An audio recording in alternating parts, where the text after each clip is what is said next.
I give the floor to the President of the European Commission, Ursula von der Leyen.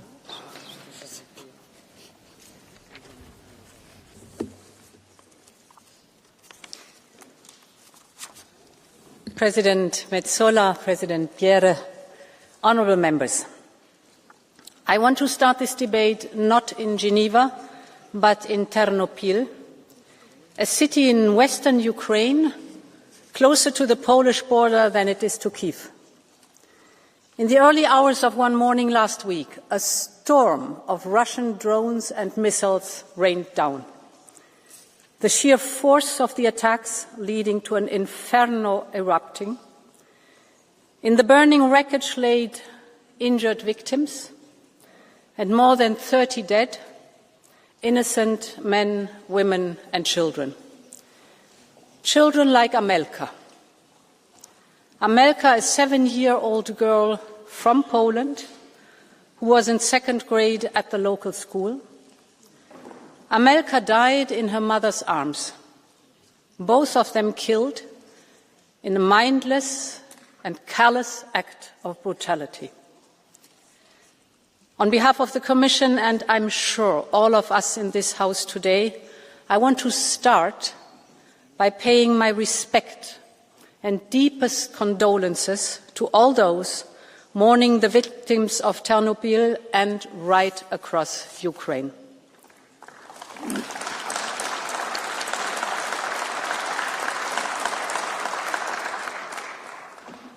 Over more than 3.5 years into this war of aggression, this is the daily reality on the ground.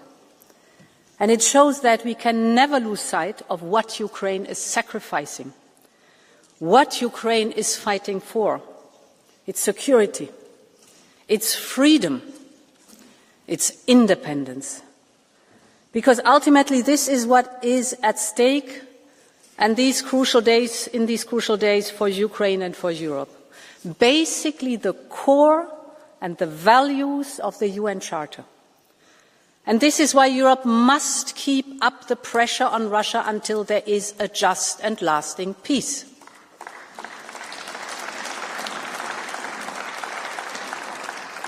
And I want to be clear from the very outset. Europe will stand with Ukraine and support Ukraine every step of the way. Honourable members, Russia's playbook has not changed. From the start, Russia has always believed that they can outlast Ukraine, Europe and all of its allies.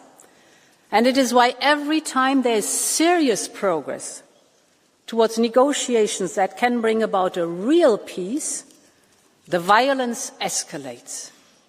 We have seen this before. This is a pattern. And the noises from the Kremlin in the last few days say a lot about its real intentions. For them, Ukraine remains a first step in a much bigger game. For Russia, any peace deal is about permanently redrawing maps.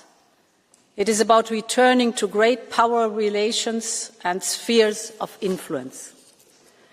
But for Ukraine and for Europe, any peace agreement is about creating a just and lasting peace, peace that stops this conflict and does not sow the seeds for new future conflicts. And it is about ensuring a strong and sustainable security architecture for our continent, one that is underpinned by a strong Europe, a strong NATO, a strong transatlantic partnership, and that is what we will defend alongside Ukraine and our allies every step of the way.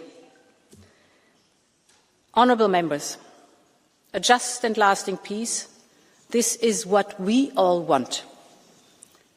And this is why Europe supports all efforts to build that peace for Ukraine, a peace that stops the killing, one that avoids setting a dangerous precedent, one that guarantees Ukraine's security and its sovereign rights in the long term, and that ensures a robust security architecture for Europe.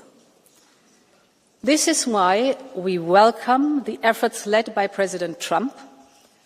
After months of discussions, it is important that the work on an actual text started. Of course, we know that much more effort is needed.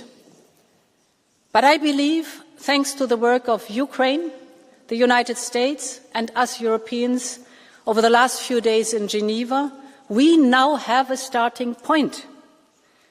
Our united front, our single voice, and our shared sense of purpose must continue to guide the work at European level. And I would like to outline some of the core principles for Europe as we work with Ukraine, the United States, and the coalition of the willing on the way forward. The first priority is that any agreement should deliver a just and lasting peace.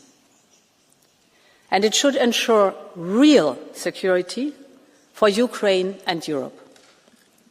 As a sovereign nation, there can be no limitations on Ukraine's armed forces that would leave the country vulnerable to future attacks.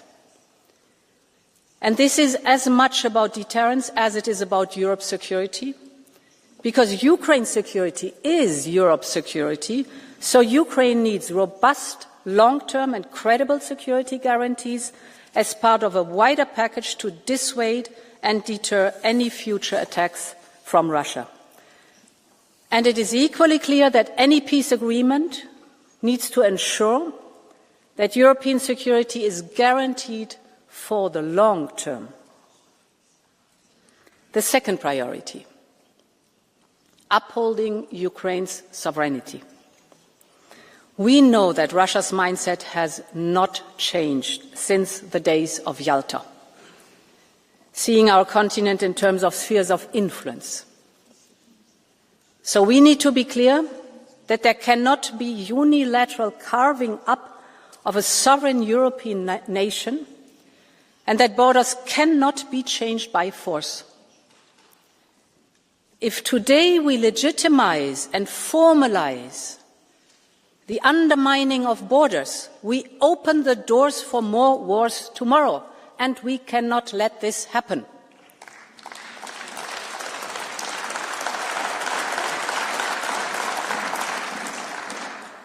Sovereignty also means being able to choose your own future. Ukraine has chosen a European destiny that has already led to partial integration in our single market and our defence industrial base, and this is only the start of a journey. Europe's future is bound to Ukraine's future, and therefore Ukraine's future lies in the European Union. This is not only a matter of destiny, this is a core and essential part of any security guarantee framework, and we will do everything we can to deliver on it together.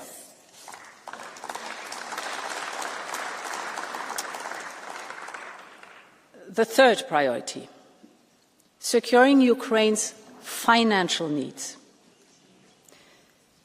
In the absence of any real intent of Russia to engage in peace talks, it is clear that we need to support Ukraine to defend itself.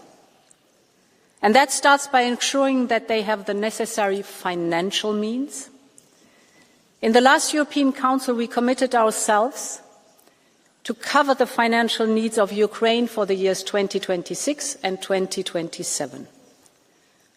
On this topic, we, the Commission, have presented an options paper.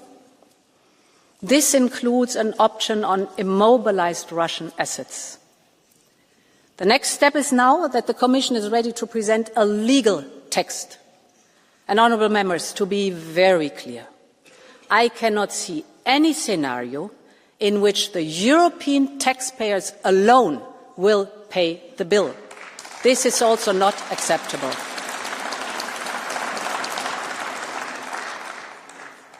And another thing must also be clear, that any decision on this needs to be taken in line with the rules of the responsible jurisdiction and will respect European and international law.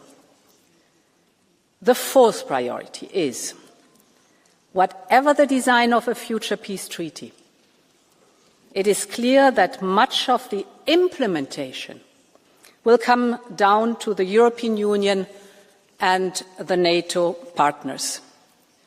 Whether it's on security guarantees or on sanctions, financing of Ukraine's reconstruction, the integration in the single market, or EU membership, one principle has been accepted. Nothing about Ukraine without Ukraine, nothing about Europe without Europe, nothing about NATO without NATO.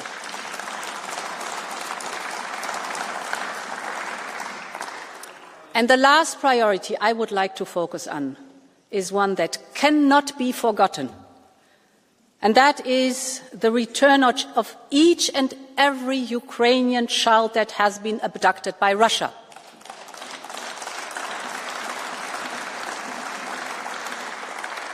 There are tens of thousands of boys and girls whose fate is unknown, trapped in Russia by Russia. We will not forget them. There are thousands of mothers and fathers who have never stopped hoping, have never stopped fighting to bring back their children, and Europe will never give up in helping to make that happen.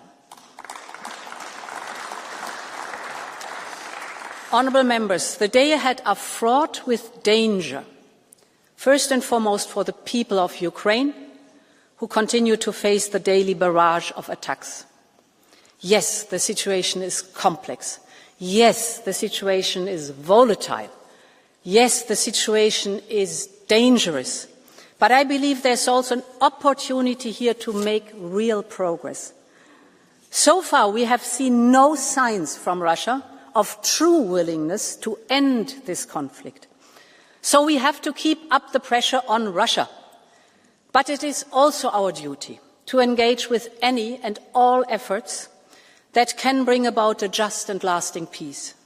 We know it will not be easy, but we have to find a way to move forward.